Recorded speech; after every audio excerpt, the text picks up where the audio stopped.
Ahora continuaremos con la providencia de la restauración centrada en Jesús. Exactamente veremos ahora el tercer curso de la restauración mundial de Canaán. Antes de tratar los problemas concernientes al tercer curso de la restauración mundial de Canaán, debemos saber en qué aspecto difieren del tercer curso de la restauración nacional. El centro de la fe de los israelitas en el tercer curso de la restauración nacional de Canaán era el tabernáculo, que era el cuerpo simbólico del Mesías. El objeto de fe para el pueblo judío en su curso de la restauración mundial de Canaán era el mismo Jesús, que vino como el cuerpo substancial del templo.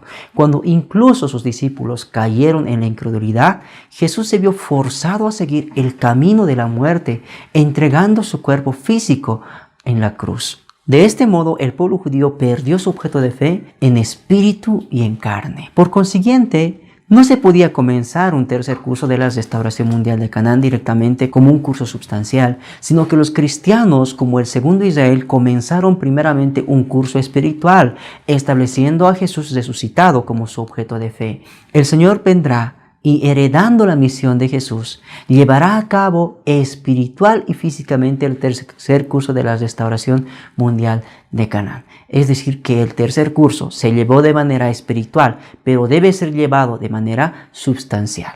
Por eso, el Señor de la segunda llegada, el Jesús venidero, es el que debe llevar este tercer curso de manera substancial. El fundamento espiritual de fe. Después de dar su cuerpo físico a Satán a través de la cruz, Jesús estableció el fundamento espiritual de separación de Satanás por medio de los 40 días de resurrección en la posición de realizar espiritualmente la misión de Juan Bautista. Haciendo esto, pudo restaurar el fundamento espiritual de fe para el curso espiritual de la tercera restauración mundial de Canaán. ¿Cómo pudo Dios llevar a cabo la salvación de los hombres pecadores? Satanás logró lo que había planeado a lo largo del curso de 4000 años de la historia, al crucificar a Jesús ejerciendo su máximo poder. Ya que Satanás había matado a Jesús ejerciendo su máximo poder, se creó una condición según el principio de la restauración por indemnización,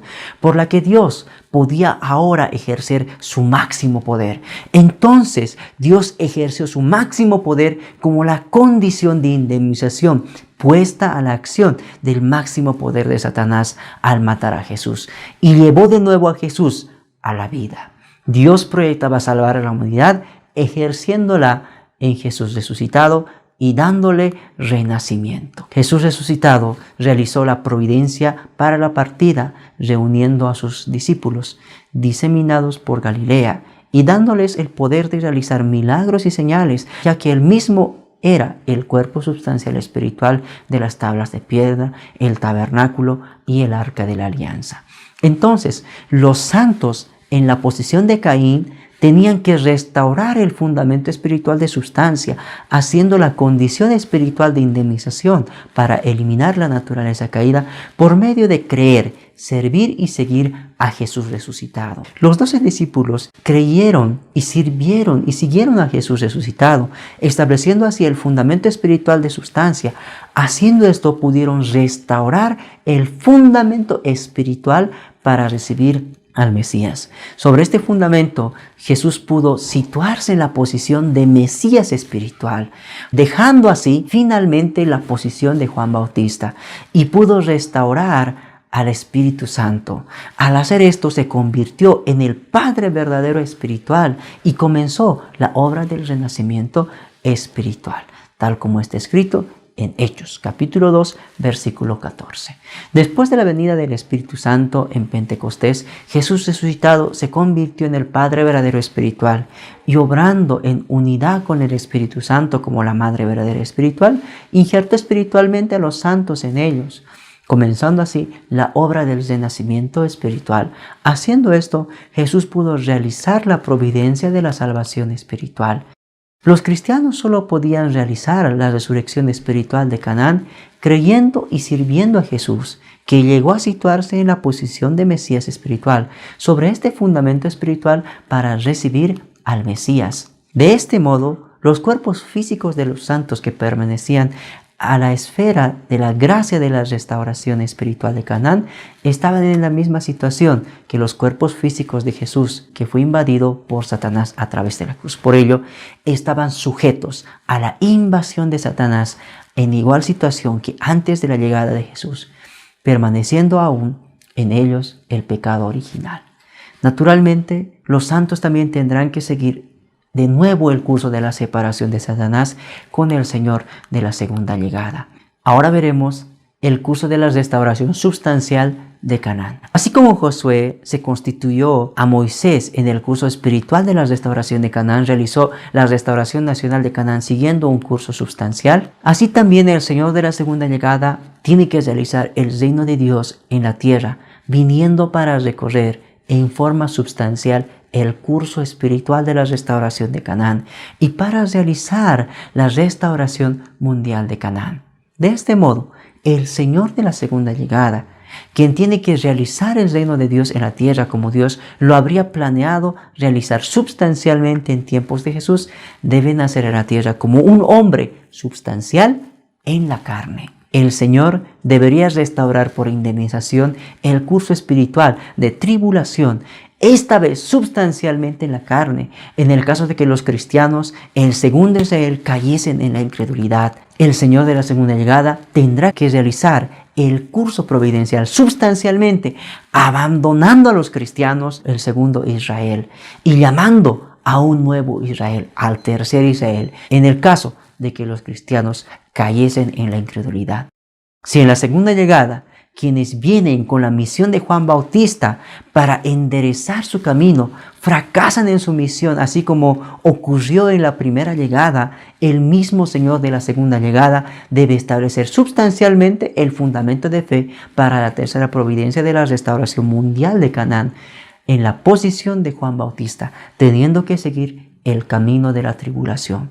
Por muy amargo que sea este camino, el Señor de la segunda llegada no morirá sin realizar la restauración como ocurrió en los tiempos de Jesús. Esto es así porque la providencia divina de la realización del propósito de la creación mediante el establecimiento de los padres verdaderos de la humanidad se intentó realizar con Adán, luego con Jesús y ahora con el Señor de la segunda llegada. Y en la tercera ocasión, la providencia no fracasará en su realización. Además, la providencia espiritual de la restauración durante los 2000 años desde Jesús ha culminado en la era de la democracia, a fin de crear una sociedad beneficiosa para la providencia. Por consiguiente, por muy difícil que es el camino del Señor de la segunda llegada, reunirá a los santos que crean en Él y los sirvan absolutamente sobre el fundamento sustancial de fe que Él mismo establecerá. La restauración del linaje en relación entre Dios y el hombre. Cuando vemos el propósito divino de la creación centrado en la conexión de corazón, Dios como Padre espiritual creó a los hombres como sus hijos substanciales. Dios proyectó establecer el reino de Dios en la tierra con sus hijos de descendencia directa. Sin embargo, como hemos visto en la caída del hombre, la humanidad, debido a la relación de sangre de los primeros antepasados de la humanidad, con el arcángel Lucifer, se convirtieron en los hijos del diablo, heredando el linaje de sangre de Satanás. De este modo, los primeros antepasados de la humanidad cayeron en una posición en la que estaban separados del linaje de Dios. Por consiguiente, el propósito de la providencia divina de la restauración es restaurar a los hombres caídos que fueron separados del linaje de Dios y establecerlos como hijos de descendencia directa de Dios. En tiempos de Noé, el hombre pudo establecer la posición de siervo de siervos. Abraham, el padre de fe, pudo establecer en su época a los elegidos de Dios, construyendo el fundamento familiar para recibir al Mesías. De este modo, por primera vez, se restauró la posición de siervo de Dios. Después de la llegada de Jesús, los discípulos que se apoyaban sobre el fundamento de fe que Jesús había establecido en la posición de Juan Bautista, fueron restaurados por primera vez desde la posición de siervo de siervos a la posición de hijos adoptivos, para llegar a ser hijos del linaje directo de Dios. Tenían que establecer el fundamento para recibir al Mesías, estableciendo el fundamento de sustancia en absoluta obediencia a Jesús y injertándose espiritual y físicamente a Jesús, que estaba sobre el fundamento de los discípulos. Tenían que formar un solo cuerpo con Él. Jesús vino como el Hijo de Dios, sin pecado original, del linaje directo de Dios, y tenía que restaurar a todos los hombres caídos como hijos del linaje directo de Dios, sin el pecado original, haciendo que toda la humanidad caída un solo cuerpo al injertarlos a Él. Sin embargo, incluso los discípulos cayeron en la incredulidad, y entonces Jesús fue crucificado en la posición de Juan Bautista, sin poder cumplir la tarea del Mesías. De este modo, Jesús resucitado estableció el fundamento espiritual de fe por medio del periodo de 40 días de resurrección para la separación de Satanás en la posición de Juan Bautista espiritual. Después de esto, el fundamento de fe espiritual de sustancia fue establecido por la fe y lealtad de sus discípulos, que volvieron arrepentidos a Él, y por ello el fundamento espiritual para recibir al Mesías fue establecido por primera vez. Finalmente, sobre este fundamento espiritual, los santos se situaron como hijos espirituales, siendo injertados espiritualmente a Jesús como Mesías espiritual. Esta ha sido la relación entre Dios y el hombre caído, de acuerdo con la providencia espiritual de la restauración desde Jesús hasta el presente. Por consiguiente, los hombres caídos hasta ahora solo pueden llegar a ser objetos espirituales de Dios, porque la providencia espiritual de la restauración desde Jesús ha sido restaurar el mundo espiritual primeramente. Así como Dios había creado primeramente el mundo espiritual, por lo tanto, por muy ferviente que sean los cristianos, debido a que no pueden eliminar el pecado original transmitido por la carne, no hay ninguna diferencia entre él y los santos de la era del Antiguo Testamento, a la luz de que ninguno de los dos han podido separarse del linaje de Satanás.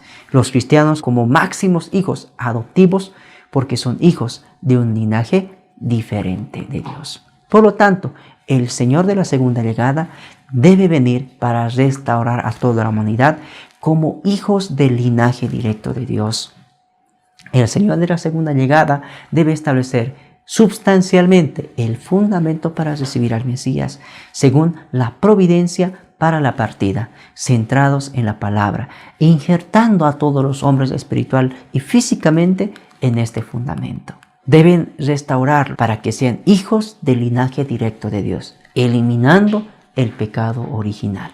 El Señor de la segunda llegada debe restaurar también el fundamento para recibir al Mesías sustancialmente, partiendo del nivel familiar y extendiéndolo gradualmente al nivel tribal, racial, nacional y mundial, y luego a nivel cósmico. Sobre este fundamento debe ser capaz finalmente de establecer el reino de los cielos en la tierra. Ahora vamos a ver las lecciones aprendidas en el curso de Jesús. Primeramente, en este curso Dios nos ha mostrado cómo es la predestinación de su voluntad. Dios siempre predestina su voluntad para que sea absolutamente cumplida. Cuando Juan Bautista fracasó en cumplir su misión, el mismo Jesús, que vino como el Mesías, intentó cumplir la voluntad instituyendo a Juan, ya que el reino de los cielos en la tierra no se realizó debido a la falta de fe del pueblo judío. Cristo vendrá de nuevo y llevará a cabo esta voluntad. Y también podemos ver que Dios nos ha mostrado que su predestinación referente a la realización de la voluntad centrada en un cierto individuo o nación por él elegida no es absoluta, sino relativa. En tercer lugar, Dios nos ha mostrado que Él no interviene en la propia parte de responsabilidad del hombre, sino que solo interviene en los resultados. Y finalmente Dios nos ha mostrado que cuando mayor sea la misión de una persona, más amarga es la adversidad que enfrenta esta persona en la providencia de la restauración. Ya que Adán se volvió contra Dios, infelizmente Jesús, que vino como el segundo Adán con el fin de llevar a cabo el propósito de la providencia de la restauración, tuvo que restaurar por indemnización la posición anterior a la caída, mostrando una buena fe en la posición de estar abandonado por Dios en lugar de Adán. De esta manera, hemos llegado a la conclusión de la providencia de la restauración centrada en Jesús. Muchas gracias.